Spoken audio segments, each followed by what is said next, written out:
ఇప్పుడే జీ5 app download చేయండి. చూడండి మీ ఫేవరెట్ టీవీ షోస్ ఎప్పుడైనా ఎక్కడైనా. ఆ వడపప్పు పానకం తాగిన భక్తులందరూ బాగానే ఉన్నారే. మనం ముగ్గురం ఎందుకు ఇలా కక్కుకుంటున్నామే? ఇక్కడ ఏం జరుగుతుందో నాకు అర్థమైపోయింది. గుండమ్మకి దెబ్బేద్దాం అనుకున్న మనకి ఆ గుండమ్మే దెబ్బేసింది.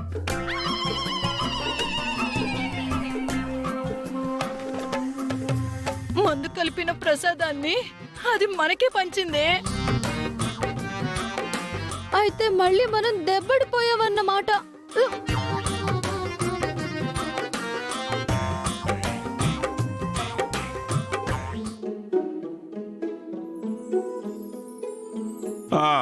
ఏమవుతుందో ఏంటో అనుకున్నాను గాని మొత్తానికి సీతారాముల వారి కళ్యాణం గుండమ్మ బ్రహ్మాండంగా జరిపించేసింది అబ్బాయి.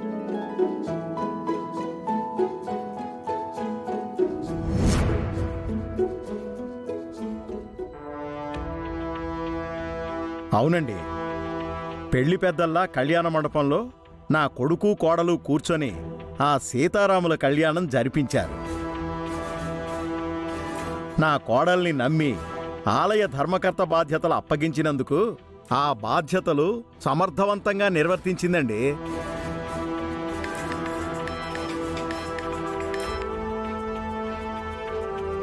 చెప్పు. మీరు వదలొద్దు అన్నారు గాని ఆ ల్యాండ్ ఓనర్ తో టచ్ లోకి వెళ్ళాను కదా, ఆయన ఆ ల్యాండ్ మనకి ఇవ్వనంటున్నాడు, వేరే వాళ్ళకి అమ్మేస్తానంటున్నాడు. ఏం మాట్లాడుతున్నావు? ఒక్క నిమిషం లైన్లో ఉండండి. చెప్పండి. మీ కన్స్ట్రక్షన్ బిజినెస్ లో గుండమ్మ గారు కూడా పార్ట్నర్ అని తెలిసి ఆ ల్యాండ్ ఓనర్ గుండమ్మ గారికి టచ్ లోకి వెళ్ళాడంటండి. అవసరమైతే కాస్త రేటు తగ్గించైనా ల్యాండ్ ఇస్తానని చెప్పారంట. కానీ ఆవిడ ఎట్టి పరిస్థితుల్లో ల్యాండ్ కొనట్లేదు, ఎవరికన్నా అమ్మేసుకోవాలనుకుంటే అమ్మేసుకోండి అన్నారు అని చాలా సీరియస్ గా ఫోన్ పెట్టేశారంటండి. దాంతో ఆయన ఆ ల్యాండ్ వేరే వాళ్ళకి ఇచ్చేశాడు మేడం. ఫైనల్ గా మీ ఇంట్లో మీ నిర్ణయమే ఫైనల్ అనుకున్నాను మేడం, కానీ మీకంటే ఆ గుండమ్మ గారికి వెయిట్ ఎక్కువ అని అనుకోలేదు. సరే మేడం, ఉంటాను.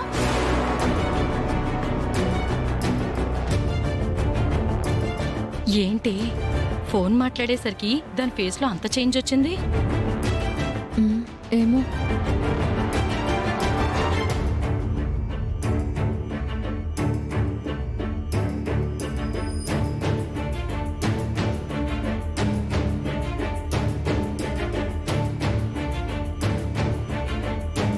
మామయ్య, కాఫీ తీసుకోండి.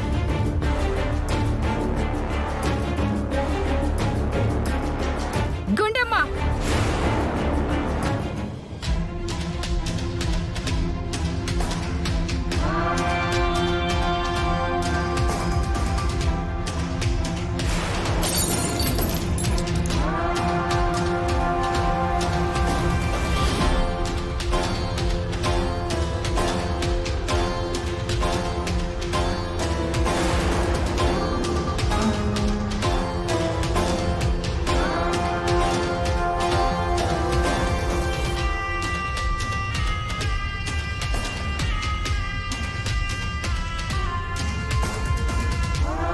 సుచి, ఏమైంది? నేను చస్తే చూడాలనుకుంటున్నావా నువ్వు?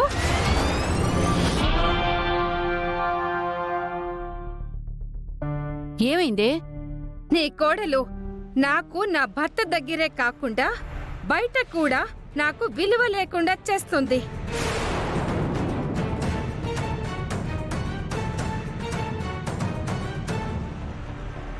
నేనేం చేశాను అత్తయ్యా?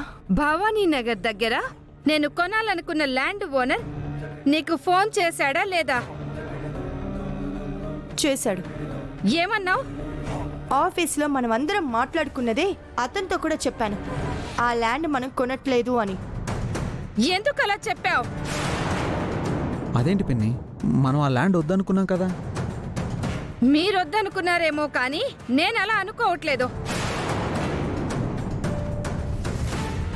అసలు ఈ ల్యాండ్ ఏంటి, గొడవేంటి సుచి? భవానీ నగర్ కి దగ్గరలో ఒక ల్యాండ్ చూసాం సీను. చాలా తక్కువ కాస్ట్ కి వస్తుంది. అది కొందామనుకుంటే నీ కోడలు వద్దు అని అడ్డుపడుతుంది.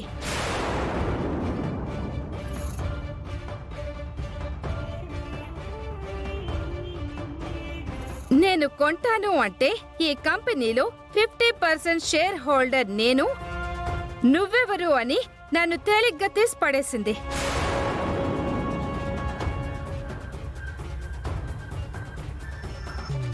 అత్తయ్య, నేనన్న మాటలు చెప్తున్నారు కానీ అసలు నేనెందుకు అలా మాట్లాడాల్సి వచ్చిందో చెప్పట్లేదేంటత్తయ్యా?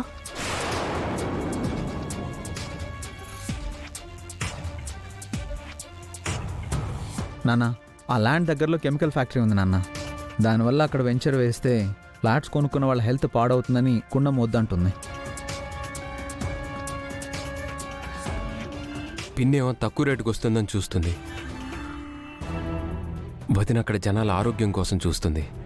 ఇదన్నమాట అసలు గొడవ, అంతేనా? గుండమ్మ ఒక మాట చెప్పిందంటే దానికి ఒక అర్థం ఉంటుందమ్మా. ఏదైనా బాగా ఆలోచించే చేస్తుంది. తన సంగతి మనకు తెలుసు కదా. మరి అలాంటి చోట వెంచర్ ఎందుకు సుచి? వేరే చోట తీసుకోవచ్చు కదా. ఓహో, నువ్వు కూడా నీ కోడలికే సపోర్ట్ కదా? మర్చిపోయి నీతో మాట్లాడుతున్నానులే. సపోర్ట్ చేయడం కాదే, ఒకసారి వద్దు అనుకుని ఆఫీసులో నిర్ణయం తీసుకున్న తర్వాత మళ్ళీ అదే టాపిక్ గురించి మాట్లాడడం ఏమాత్రం బాగోలేదు. ఎవరు ఏమనుకున్నా, ఏ నిర్ణయం తీసుకున్నా సరే, నా నిర్ణయం అయితే మారదు.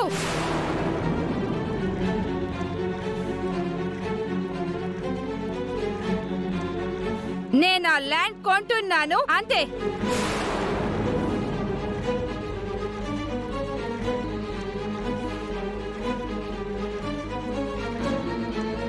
ఎట్టి పరిస్థితుల్లోనూ మీరనుకున్నది జరగదు.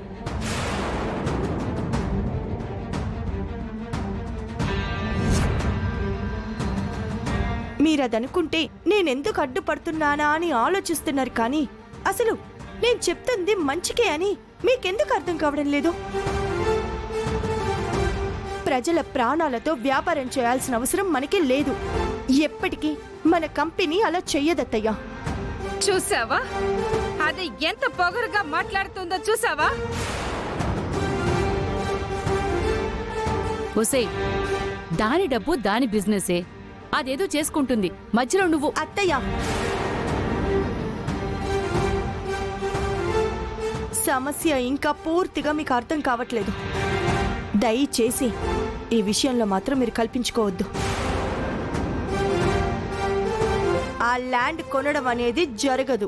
అక్కడ వెంచర్ వెయ్యడానికి నేను ఒప్పుకోను.